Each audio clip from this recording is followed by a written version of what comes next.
Hello, everyone. I'm John, and welcome to BS in the Bucket. So, today's topic is going to be, and I'm going to pronounce this wrong, I'm sure, Roopkund Lake, or sometimes known as Mystery Lake, Skeleton's Lake, the skeletal lake of Roopkund. And so, what this is it's a lake in India, actually. I'm also going to pronounce this wrong, I'm sure, in the Uttarakhand state of India, which I'm not entirely sure whether it is. I know it's in the Himalayan region, part of that whole mountain range and everything. I think that's southern, or is that northern? That's northern India. Okay. I might still be wrong. I'm looking at a map right now, but I might be completely wrong. But anyway, um, what is interesting about this lake and why it's called what it is in 1942, a guy by the name of Kishan Madhwal found this lake of skeletons, just tons and tons of skeletons. Now, I couldn't find any information on this guy, but to be fair, I didn't really look that hard either. I know all that he was a Nanda Devi Game Reserve Ranger. So I suppose it was his job to kind of wander this area and, I don't know, find dead stuff like this. But yeah, I found this in 1942. And so what the government initially thought, British authorities at the time, because of course, Britain and India, the whole deal was going on then, whatever. But what they initially thought they had found was casualties of a hidden Japanese invasion force, because of course this is during World War II, and India was part of the Allied forces during World War II.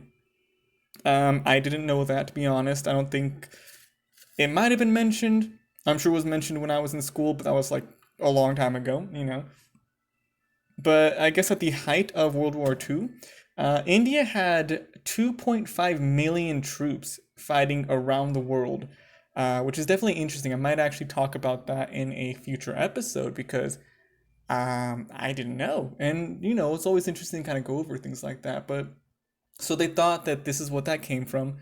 But no, that's not what it was. So we've got tons and tons of bones just all over the area.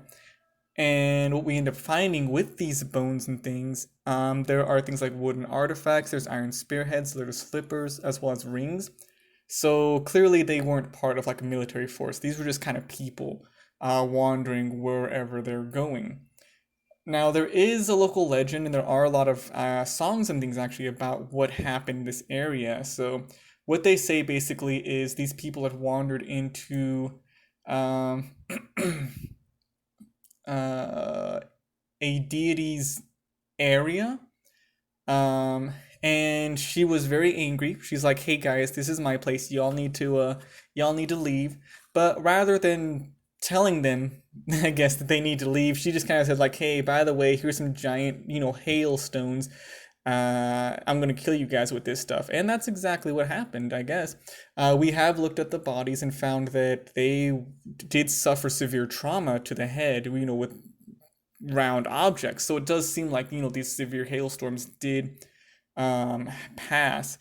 And we do have some records of similar things of that happening in history. In 1888, there were as many as 246 people killed with hailstones this size of oranges in Moradabad, India. I don't know. I am, again, probably not saying that right. Then in 1932, there were reports of 200 people dying and 1,000 more being injured in a hailstorm in Nanking, China. So it's a thing that happens over there. But yeah, these people were just kind of traveling through, and I guess this goddess was like, "Hey, this is my land. Here you go. Just big balls of ice for your brains and whatnot, your heads and stuff." So, holy crap! I think that's kind of crazy.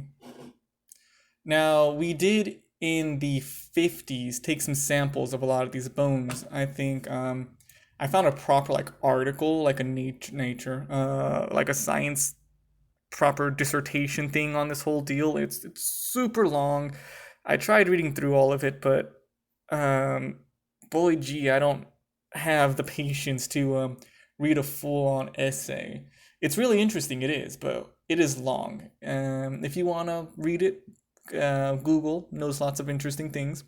Just search Roopkund Lake or Skeleton Lake. You'll find it basically. But it points out some really interesting things about what we found out genetically about these people. So we ended up finding out that through this kind of different types of dating from materials within their bones, is there were three groups of people that ended up dying in this lake of these 300 some people. Um, and of these three groups, technically there's only two groups. The second group has one random person that's an outlier genetically from everyone else in that group. But the first group, it turns out they died around 800 BC or BC AD. Sorry, BC is way different. Around 800 AD, which we think kind of lines up with that kind of folk tale about these people wandering the area. Or I've got their names somewhere. Where were they? The king of Kanauj, and his pregnant wife. They were traveling with an entourage to the Nanda Devi shrine for a special ceremony and got caught in that terrible hailstorm. And of course, there's nowhere for them to hide. They're in the middle of like the wilderness. There's no trees. It's just rocks and snow and this little bitty lake that's here. And the lake's only like 2 meters deep. It is a very shallow lake. You can see the bottom when the snow melts. You can see all these bodies just there. As well, there's just bones littered across the whole landscape around this area. So it's quite the sight to see. From what I can see in some of the pictures, it appears that people stacked some of the bones together to make like little structures, which I think is also rather interesting. Um, I haven't noticed anything stating why that is, if it's like supposed to be a thing of respect for the bodies or whatever's going on, if there's some kind of vandalism, I don't know. But it seems like in certain areas of the space around, because the lake is tiny, it's little. Around the lake, you've got bones that are just stacked on each other.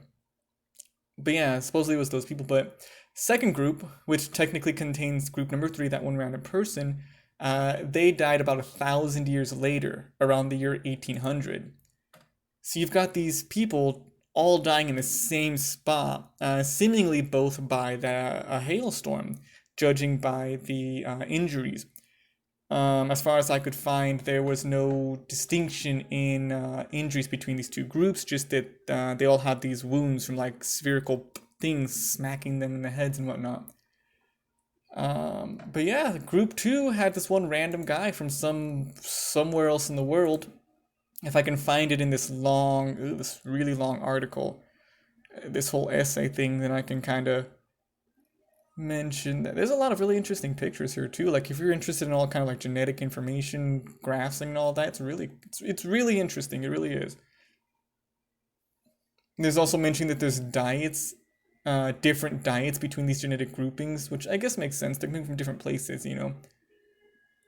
Let's see. Okay, so it looks like Group B typically had Eastern Mediterranean ancestry, while Group C, which is that one random person, um,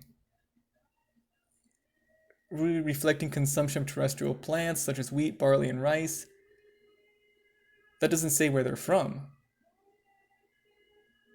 Values, but I guess they had a similar diet to Group B. But then Group A, those people that died around the year 800, they were typically of South Asian ancestry. Huh. So I guess they're coming from both sides of the mountain range. You've got the ones in South Asia. I'm assuming because of the area around like India or China or so. And then you've got people from the Mediterranean, which is of course going westward from that northwestward, I believe, from that area. So it's an interesting little group. This whole weird lake. It is a tourist attraction. It's quite a popular trekking destination. So if you've got the time, the resources, I would say check it out. If you want to see like a big, huge puddle of water with the dead people all over the place. I mean, they're all bones now, so maybe not as interesting as like just dead people chilling in the snow. But add whatever you're interested in. I still think it's kind of interesting. Let's see. The lake is flanked by a rock face that is named Junargali to the north, and a peak named Chandania Kot to the east. And there is a religious festival that's held at the Alpine Meadow of Bedni Bugyal every autumn, with nearby villages participating. And there is a larger celebration, the Nanda Devi Raj Jat, that takes place once every 12 years at Roopkund, during which the goddess Nanda is worshipped. That might be the goddess that murdered everybody in the folklore. Not really sure. It doesn't really go into detail right here. Um, it's just like it's a sentence. Doesn't really mention anything beyond that. Most resources I found have just been on like the genetic differences in the people and just like, hey, this lake is kind of cool if you want to go see some bones and whatnot. But yeah, so that's our little thing for today. I hope that you enjoyed it. It's a really interesting subject. If you want to look more into it, I definitely recommend doing so, especially when it comes to the whole genetic differences, affinities of all these groups and all these things. So yeah, well, we will see you in the next one. Peace.